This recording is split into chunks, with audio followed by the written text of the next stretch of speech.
Danfodio ba shine dan ta'adda ba, sarki yunfa shine dan tare karba kuma zindiki. Yau na ji ikon Allah dan nayi bidiyo na tona asirin kungiyar wannan matar shine sun shigo cikin comment section dina suna ta zagi na. Ka ji wani ikon Allah taran aradi da ka. Kun ara kun yafa wannan fa tarihi ne na musulunci.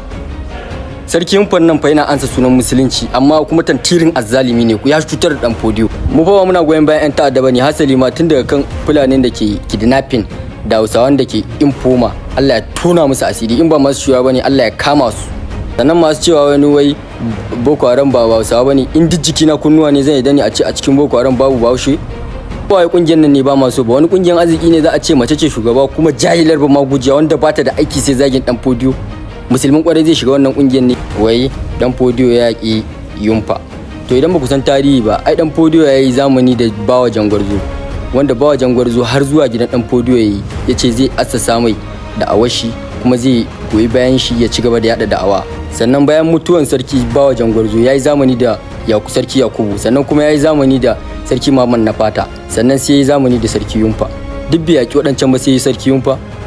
Tunda aka ga maguzawa na son sarki yunfa, ai ka san ya samu matsala. Wannan fa tarihin musulunci ne ba tarihin tsimbirbira ba, kuma ji in ga muku. Danfodio fa ya bada dalilin da yasa ya yaki sarki yunfa. Ku duba littafin Najmul Ikhwan, anan ne yake bada labarin dalilin da yasa ya yake shi. Ya taba gayyatan shi kafin ya zo aka karami aka lulluɓe ramin saboda idan Danfodio ya zo ya fada.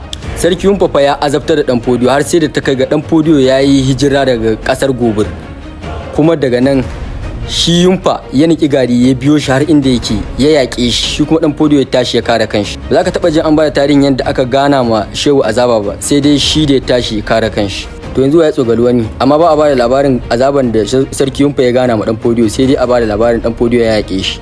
Kuma ba Danfodio bane ya fara jaddada addini a ƙasar Hausa. Sama da shekara 500 da suka wuce an yi wani anshaƙin malami mai suna Muhammad Almagili, kuma ana musulunci tun zamanin sahabbai.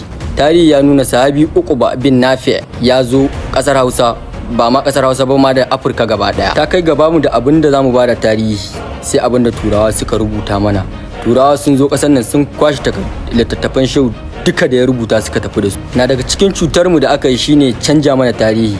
Asalin Danfodio suna ne ma ba haka yake ba. Sunan Danfodio Danfodiye da Fulatanci kenan babban malami ko kace jagora.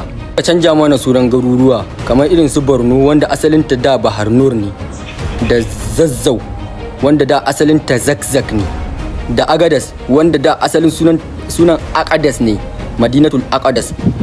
Kasar Hausa a da ba iya arewa bane na yanzu, gari ne wanda ya hada da Niger da Mali da Nigeria da Ghana da Chadi. To daga ƙarshe dai shawarar da zan bayan uwana Hausa Fulani, duk inda ga tunin silili irin wannan ku yada, tunda ba mai sai muku data, kuma ku ci gaba da amfani da Hausa zama daram wannan hashtag din. To a Najeriya Allah na tuba, ai ko siyasa ka fito aka ce baka da ƙura'an Hausa Fulani, ka koma kai ka je ka fara kuka. Za mu ba da tarihin shehu Danfodio waɗanda suke su rubuta mana Hausa zama daram a comment section.